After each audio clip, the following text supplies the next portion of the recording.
నా స్టైల్లో రసం పొడి ఫ్రెండ్స్. ఒక పిడికెడు కందిపప్పు, 2 పిడికెళ్ళు ధనియాలు, 6 పిడికెడు శనగపప్పు, 1/2 పిడికెడు జీలకర్ర, 1 పిడికెడు మిరియాలు, 4 ఎండుమిరపకాయలు, తెల్లగడ్డలు,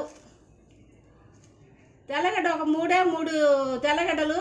మీ దగ్గర గట్టిగా అంటే కొంచెం ఎక్కువ చేసుకోవచ్చు ఫ్రెండ్స్. నా దగ్గర ఇదే ఉంది, ఊరికే వేస్తున్నాను కొంచెంగా. ఇవన్నీ వేయించుకోవాలి ఫ్రెండ్స్. రండి.